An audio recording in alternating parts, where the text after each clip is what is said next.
Today we're going to take up the discussion where we left it last time. We were talking about two main positions with regard to the question, what is a person? On the one hand, we have the dualist view. That's the view that we spent a fair bit of time sketching last meeting. The dualist view according to which a person is a body and a soul, or perhaps, strictly speaking, what we should say is the only part that's essential to the person is the soul, though it's got a rather intimate connection to a particular body. That's the dualist view. And in contrast to that, we've got the physicalist view, according to which there are just bodies. A person is just a body, as we might put it. Now, the crucial point here, the point I was turning to as we ended last time, is that although a person on the physicalist view is just a body, a person isn't just any old body. A person is a body that can do a certain array of, has a certain set of abilities, can do a certain array of activities. People are bodies that can think, that can communicate, that are rational, that can plan, that can feel things, that can be creative, and so forth and so on. Now, we might argue about what's the exact best list of those abilities. For our purposes, I think that won't be crucial, and so I'll sometimes talk about this set of abilities without actually having a canonical list. Just think of them as the set of abilities that people have, the things that we can do that, well, other physical objects, chalk, radios, cars, those things can't do. Call those the abilities that make something a person. In fact, to just introduce a piece of jargon, we could call those the P abilities, P for person. Or we could talk about the various kinds of ways, this is the physicalist's way of thinking about it. According to the physicalist, a person is just a body that has the ability to fulfill the various P functions. And we can talk then about a person as a P functioning body. Or we could say that a person is a body that is P functioning. It's important to see that the idea is, although it's a body, it's not just any old body, and indeed it's not just any old human body. After all, if you rip out your gun, shoot me in the heart, I bleed to death. Well, we still have a human body in front of us, but we don't have a P functioning body. We don't have a body that's able to think. A body that's able to plan, to communicate, to be creative, to have goals. So the crucial thing about having a person is having a P-functioning body. Now, what's a mind on this view? On the physicalist view, it's still perfectly legitimate to talk about minds. The point, though, is that from the physicalist perspective, the best thing to say is talk about a mind is a way of talking about these various mental abilities of the body. A way, we nominalize it, we talk about it using a noun, the mind, but talk of the mind is just a way of talking about these abilities that the body has when it's functioning properly. This is similar, let's say, to talking about a smile. Right? We believe that there are smiles. Physicalists don't deny that there are minds, just like we don't deny, we all believe that there are smiles. But what is a smile? Well, a smile is just a way of talking about the ability of the body to do something, this characteristic thing we do with our lips exposing our teeth and so forth, Right? There's a smile, rather dorky smile, but there's a smile.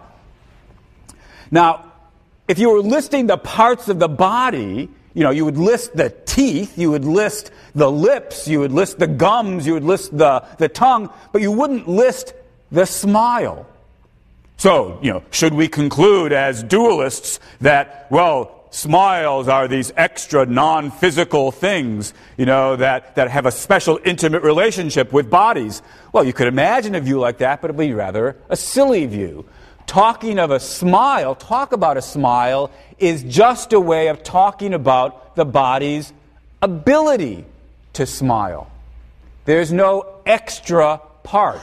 Even though we have a noun the smile, that, if you're not careful, might lull you into thinking there must be a thing, the smile, and then you'd have all these metaphysical conundrums.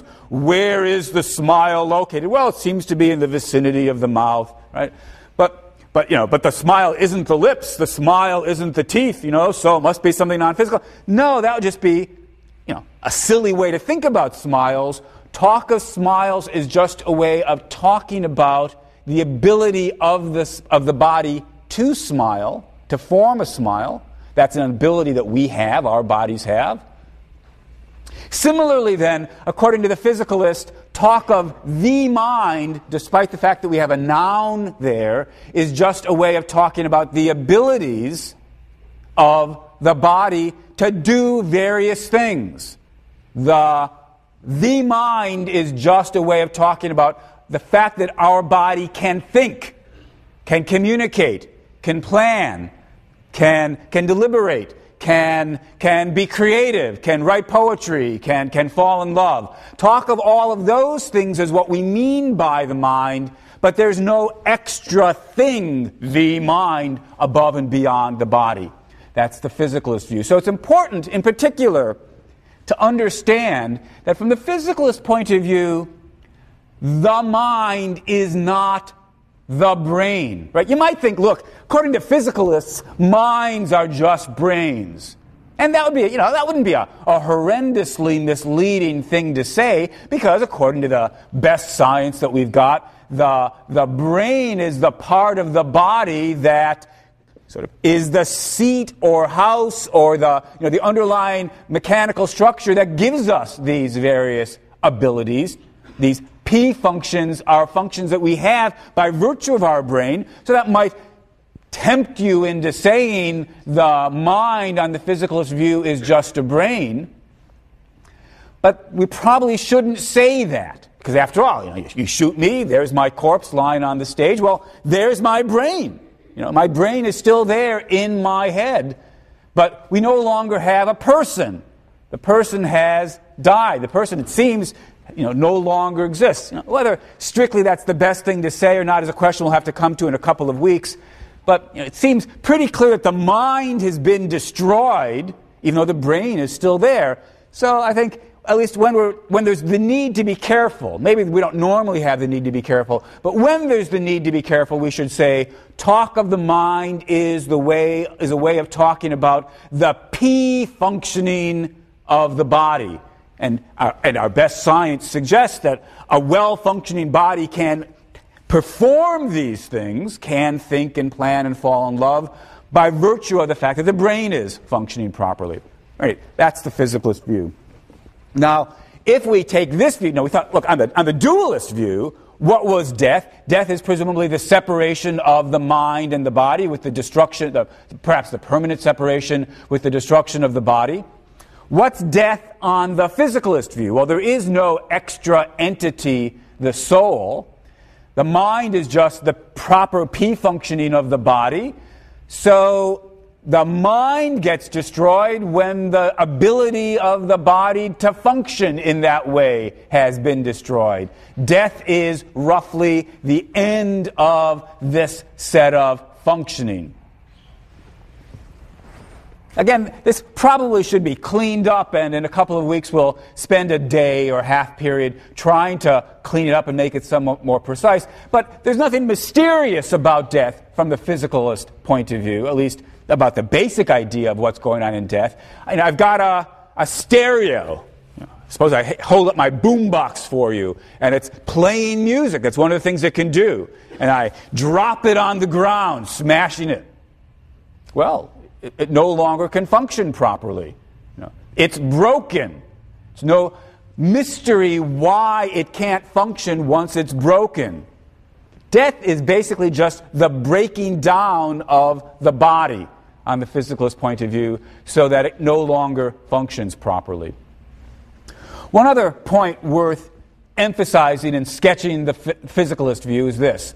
So, as I said, physicalists don't deny that there are minds. Even though we say we're just bodies, that doesn't mean that we're just any old body. It's not as though the physicalist view is we're bodies that have some illusion of thinking. No, we're bodies that really do think. So there really are minds. We could, on the physicalist point of view, call those souls. Just like there's no danger in talking of a mind from the physicalist perspective, there wouldn't be any serious danger in talking about a soul. And so in certain contexts, I'm perfectly comfortable in my physicalist moods. I'm perfectly comfortable talking about, this person's soul. He's got a good soul, a bad soul, or how the soul soars when I read Shakespeare or what have you. There's nothing upsetting or improper about the language of the soul, even on the physicalist point of view.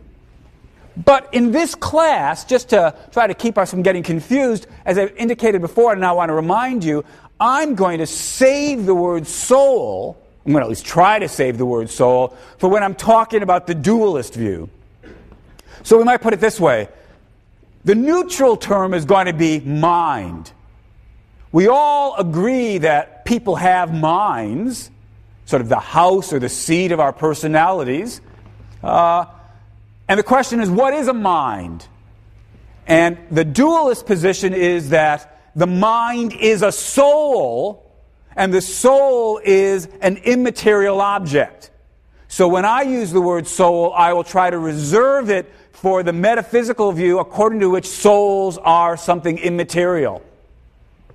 In contrast to that, we've got the physicalist view. Physicalists also believe in minds, but minds are just a way of talking about the abilities of the body. And so physicalists do not believe in any immaterial object above and beyond the body that's part of a person. And so to keep things clear, I will say that physicalists, materialists, do not believe in souls. Because for the purposes of this class, I'm going to reserve the word soul for the immaterialist conception of the mind. Though in other contexts, no harm in talking about souls. All right, so these are the two basic positions, the dualist view on the one hand, the physicalist view on the other. And the question we need to turn to, I take it that just as the dualist view is a familiar one, so it's true that the physicalist view is a familiar one. Whether or not you believe it, you are familiar with the fact that some people believe it, or at least you wonder whether it's true. Does science require that we believe in the physicalist view or not? The question we want to turn to then is, which of these two views should we believe? The dualist position or the physicalist position? And the crucial question, presumably, is, should we believe in the existence of a soul? Both sides believe in bodies. Right? As I say, the dualist position, as we're understanding it, is not a view that says there are only minds, there are no bodies. Dualists believe that there are bodies. They believe that there are souls as well as bodies. Physicalists believe there are bodies but no souls. So there's an agreement that there are bodies. Here's one. Each one of you is sort of dragging one around with you. There's agreement that there's bodies. The question is, are there anything beyond bodies? Is there anything beyond the body? Is there a soul? Are there souls? So that's the question that's going to concern us for a couple of weeks. Well, if we ask ourselves, what reasons do we have to believe in a soul? We might start by asking, what reasons do we have to believe in anything? How do we prove the existence of things? Now, for lots of familiar, everyday objects, the answer is fairly straightforward. We prove their existence by using our five senses. We just see them. Right? How do I know that there are chairs? Well, there are some chairs in front of me.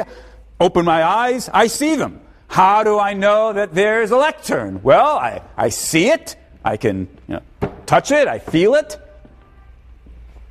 How do I know that there are trees? I see them. How do I know that there are birds? I see them, I hear them. How do I know that there are apples? I see them, I taste them, so forth and so on. But that approach pretty clearly isn't going to work for souls, because a soul, and again, we've got in mind this metaphysical view according to which it's something immaterial, isn't something we see. It's not something we taste or touch or smell or hear. We don't directly observe souls with our five senses. Might wonder, well, don't I sort of directly observe it in myself that I have a soul? And although I guess there have been people who've made that sort of claim, it seems false to me. I can only ask each of you to sort of introspect for a second, sort of turn your mind's eye inward and ask, do you see a soul inside you? I don't think so. I mean, I see things outside me. I feel certain sensations in my body, but it doesn't seem as though I observe a soul. Even if I believe in a soul, I don't see it. Well, how do we prove the existence of things we can't see or hear or taste and so forth? The usual method, maybe not the only method, but the usual method is something like this. Sometimes we posit the existence of something that we can't see so as to explain something else that we all agree takes place. Why do I believe in the existence of atoms? I don't see individual atoms. Why do I believe in the existence of atoms so small that I can't see them? Because atomic theory explains things. When I posit the existence of atoms with certain structures and certain sort of ways of interacting and combining and building up, when I posit atoms, suddenly I can explain all sorts of things about the physical world.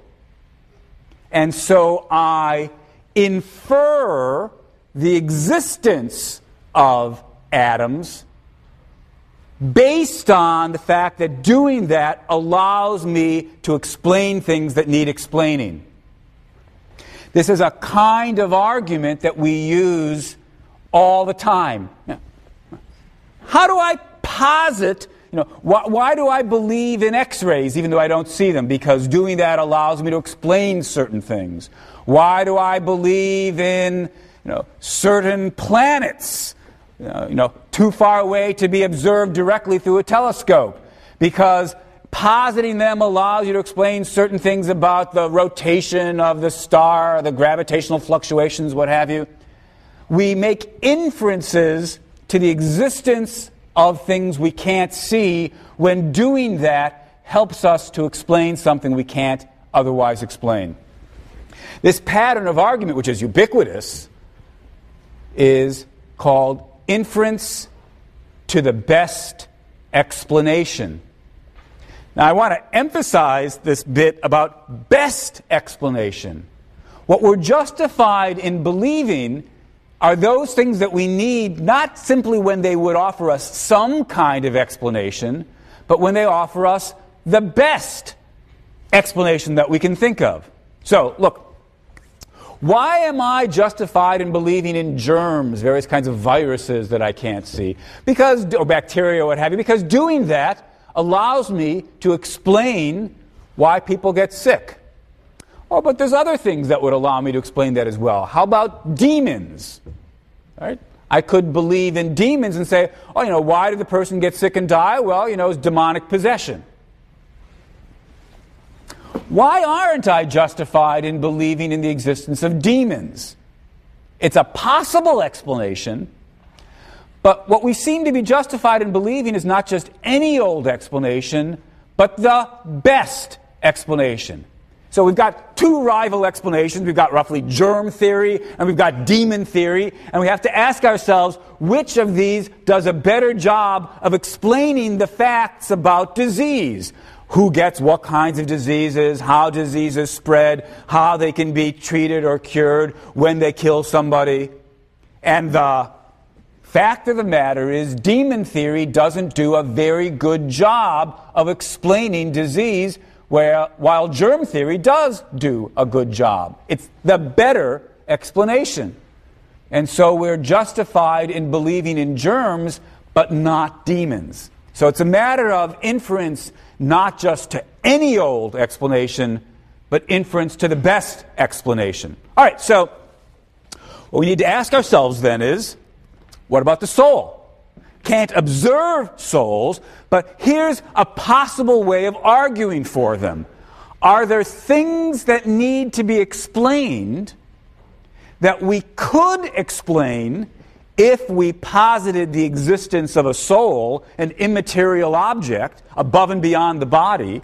Are there things that the existence of a soul could explain and explain better than the explanation that we would have if we had to limit ourselves to bodies?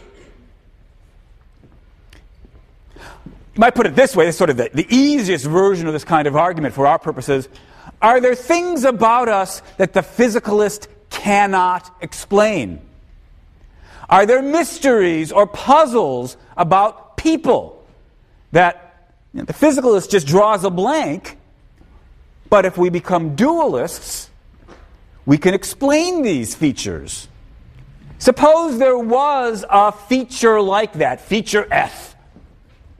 Then we'd say, look, although we can't see the soul, we have reason to believe in the soul because positing the existence of a soul helps us to explain the existence of feature F, which we all agree we've got.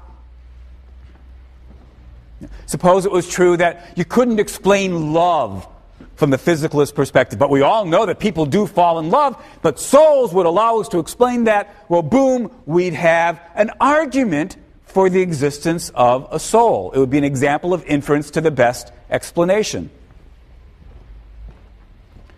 Now, the crucial question, of course, is what's the relevant feature F? Is there some feature that the physicalist can't explain, and so we need to appeal to something extra physical to explain it? Or the physicalist can only do a rotten job of explaining, and if we were to appeal, like demon theory did, and if we were to appeal to something non-physical, we would do a better job of explaining. If we could find the right F and make out the argument the physicalist can't explain it or does a bad job of explaining it, and the dualist does a better job of explaining it, we'd have reason to believe in the soul.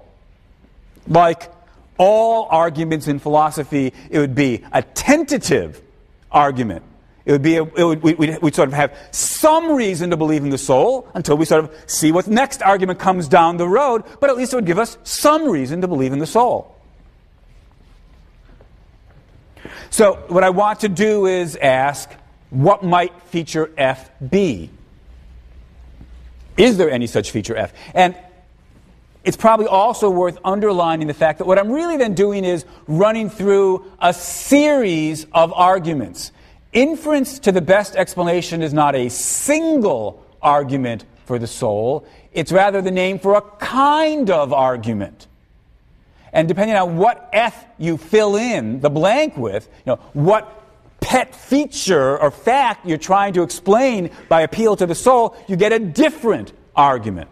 All right, so let's ask ourselves, are there things that we need to appeal to the soul in order to explain these things about us? Well, here's a first try.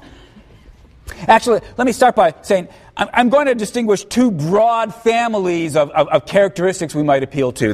We might say one set of approaches focus on ordinary, familiar, everyday facts about us. The fact that we love, the fact that we think, the fact that we experience emotions, what have you.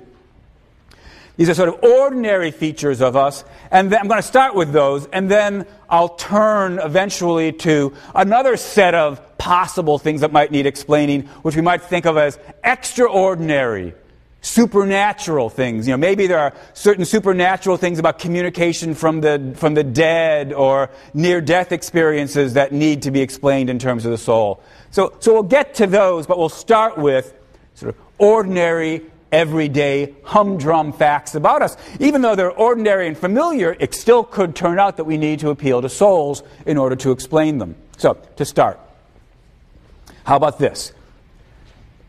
Start with a familiar fact, which I've already drawn your attention to a couple of times, that you can have a body that's dead.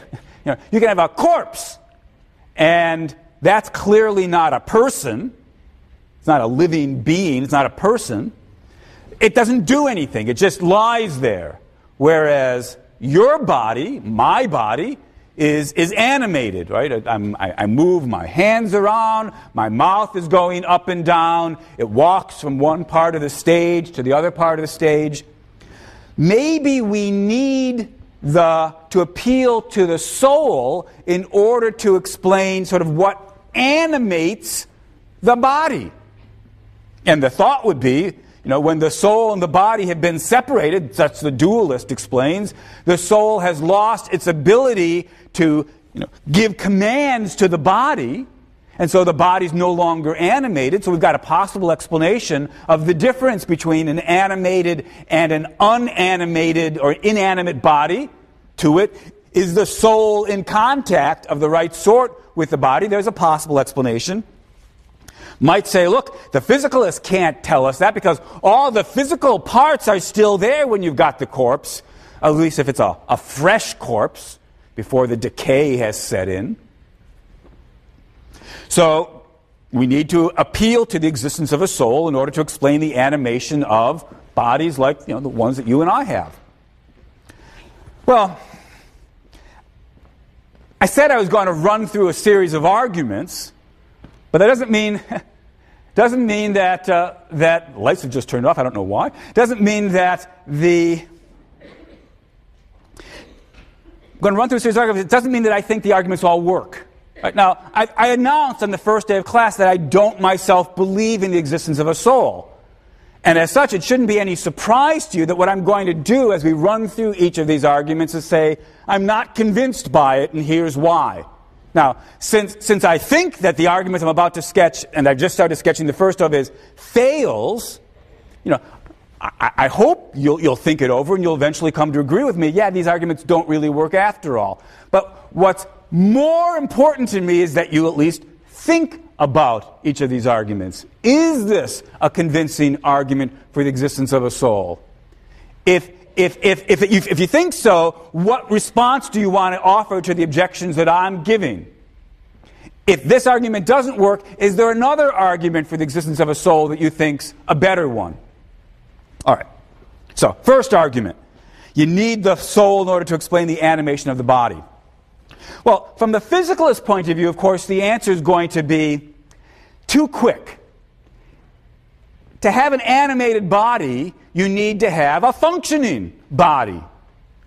And it's true that when you've got a corpse, you've got all the parts there, but clearly they're not functioning properly. But all that shows us is the parts have broken. Remember my stereo. I drop my stereo, it falls on the stage, it doesn't work anymore, it stops giving off music. My boombox stops giving off music. That's not because previously, we had a CD inside of it, we had some batteries, we dropped the whole thing. It's not as though previously there was something non-material there. You've got all the same parts there, but the parts are now broken. They're not connected to each other in the right way. The energy is not flowing from the batteries through the wires to the CD component. There's nothing mysterious from the physicalist perspective about the idea that a physical object can break.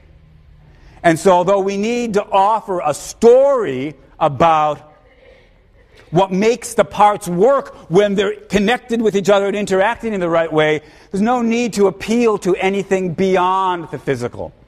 Well, suppose we try to refine the argument. Suppose we say, you need to appeal to the soul in order to explain not just the fact that the body moves around, flails, but the body sort of acts purposefully. We need something sort of to be pulling the strings, to be directing the body. That's what the soul does.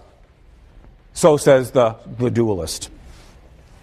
And in response, the physicalist is going to say, Yes, it's true that bodies don't just move around in random patterns. Human bodies don't do that.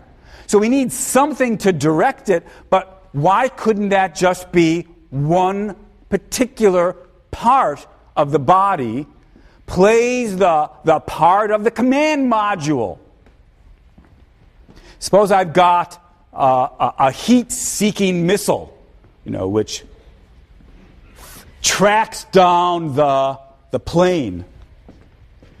As the plane tries to dodge it, the missile corrects its course. It's not just moving randomly, it's moving purposefully. There better be something that explains, that's controlling the motions of the missile. But for all that, it could just be a particular piece of the missile that does it. More gloriously, we could imagine building some kind of a robot that does a variety of tasks. And it's not moving randomly, but the tasks for all that are controlled by the CPU within the robot. So the physicalist says we don't need to appeal to anything as extravagant as a soul in order to explain the fact that bodies don't just move randomly, but they move in purposeful ways and are controlled. Now, for each objection there's a response. Right? You could imagine the dualist coming back and saying, but look, in that case of the heat-seeking missile, or the robot for that matter, although it's doing things, it's just obeying orders. And the orders were given to it from something outside itself. Something programmed the robot or the missile. So don't we need there to be something outside the body that programs the body? And that could be the soul. That's a harder question. Must there be something outside the body that controls the body? Well, look, one possibility, of course, is, why not say that people are just robots as well, and we get our commands from outside? I mean, on a familiar religious view, God builds Adam out of dirt, out of dust. Adam is just a certain kind of robot then. God sort of breathes into Adam, that's sort of turning it on, maybe people are just robots, commanded from outside by God, but that doesn't mean that there's anything more to us than there is to the robot. That's one possible response. Different response, of course, is why couldn't we have robots that just build more robots? And then if you ask, where did the commands come from? The answer is, when they were built. They were built in such a way as to sort of have certain instructions that they begin to follow out. Just like people have a genetic code, perhaps, that gives us various instructions that we begin to follow out, or a certain innate psychology, or what have you. Well, the argument quickly becomes very, very messy.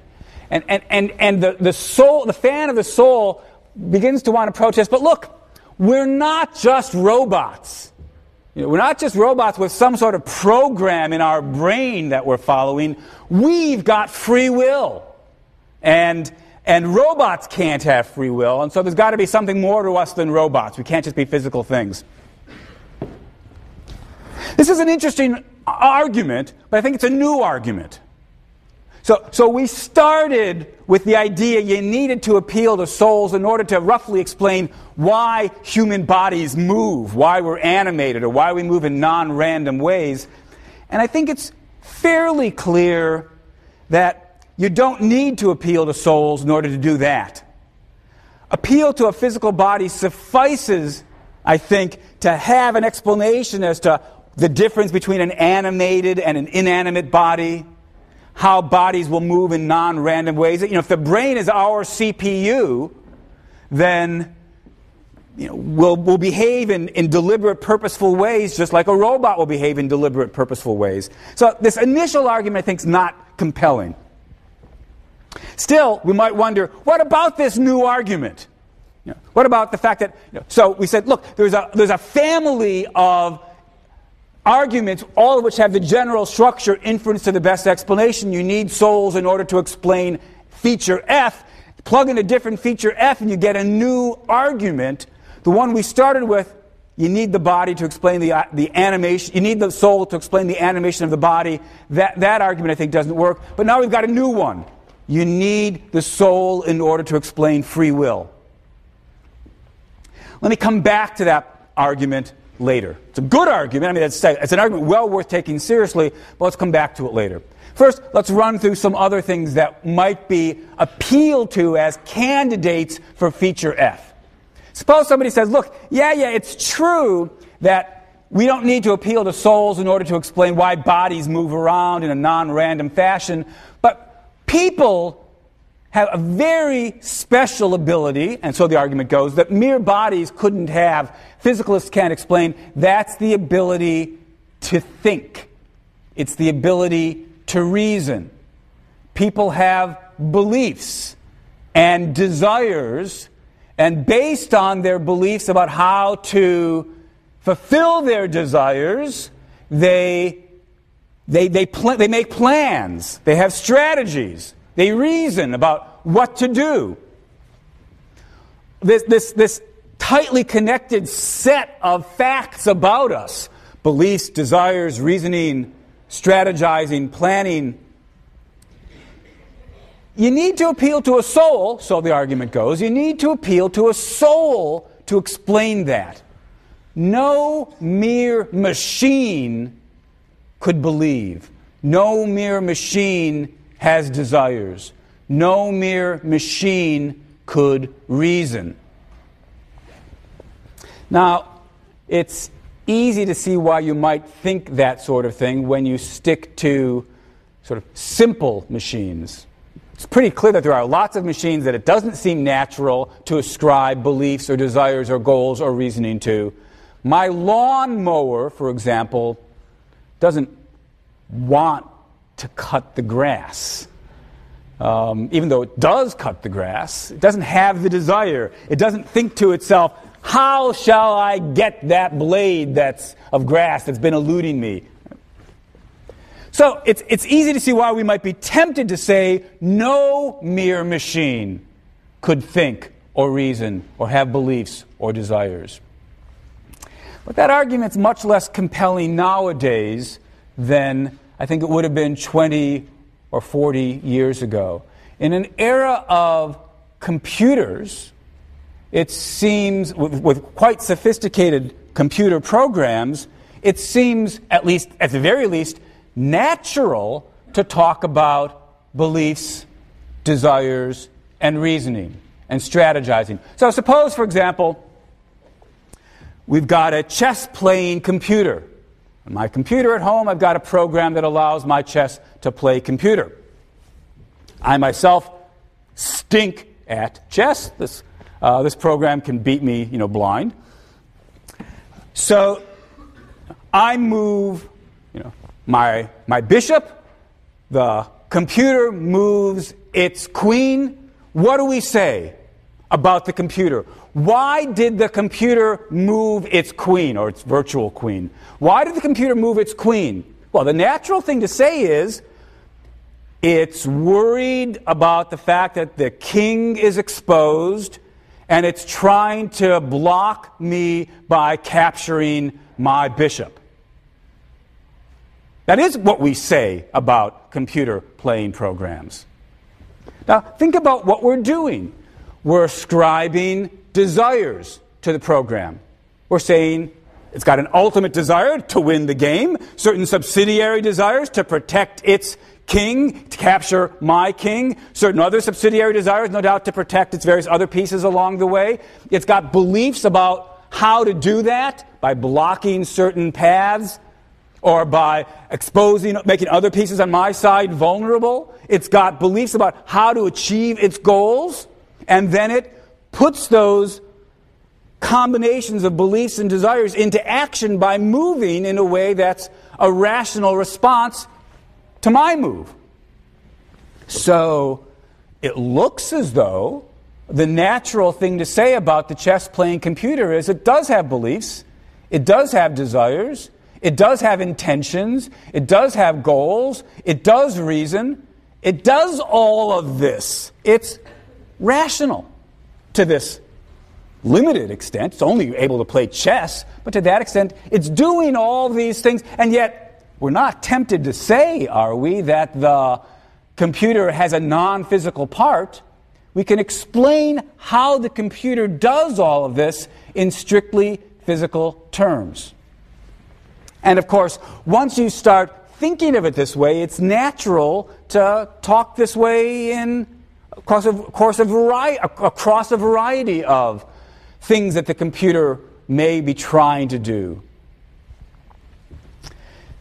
Now, of course, it's perfectly open to you as a dualist to respond by saying, yeah, although we personify the computer, we treat it as though it was a person, as though it had beliefs and desires and so forth. It doesn't really have the relevant beliefs and desires because it doesn't have any beliefs and desires because no physical object could have beliefs and desires. And in response to that, I just want to say, isn't that just prejudice? Of course, it is true that if we simply insist no physical object could really have beliefs or desires, then it will follow that when we are tempted to ascribe beliefs and desires to my chess-playing computer, we're falling into an illusion. That will follow once we assume that no physical object has beliefs or desires. But what reason is there for saying it has no beliefs or desires? What grounds is there for withholding ascriptions of beliefs and desires to the computer? That's far from obvious. Well, here's a possibility. Desires, at the very least, seem to be, at least in typical cases, very closely tied to a series of emotions. You get excited when you're playing chess at the prospect of capturing my queen and crushing me. You get worried when your pieces are threatened. And of course, more generally, you get excited when your heart goes pitter-pat when your girlfriend or boyfriend says they love you. Your stomach sinks. You get that sinking feeling in the pit of your stomach, when you get a bad grade on a test. Maybe what's really going on is the thought that there's an aspect of desire that has a purely behavioral side. That's, moving pieces around in a way that would make sense if you had this goal. But and maybe machines can do that. But there's an aspect of desires, the emotional side, that machines can't have. But we clearly do have. And maybe we want to build that emotional side into talk of desires. So maybe if we want to say machines don't have a mental life and couldn't have a mental life, what we really mean is no machine could feel anything emotionally. So let's distinguish. Let's say there's a way of talking about beliefs and desires which is just going to be captured in terms of, responding in a way that makes sense given the environment, right? And maybe computers and robots could do that. But there's clearly a side of our mental life, the emotional side, where we might really worry, could a robot feel love? Could it be afraid of anything? So look, again, our question was, do we need to appeal to souls to explain something about us?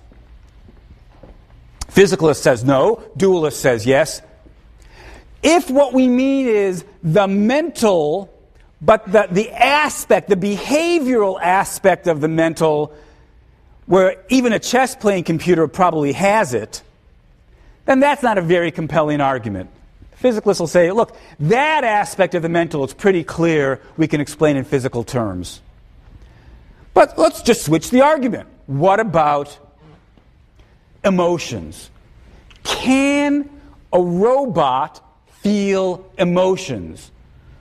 Could a purely physical being fall in love? Could it be afraid of things? Could it hope for something? The latest version of our argument then is people can feel emotions. But if you think about it, it's pretty clear no robot could feel emotions. No merely physical thing could feel emotions. And so there must be more to us than a merely physical thing. That's the argument we'll start with next time.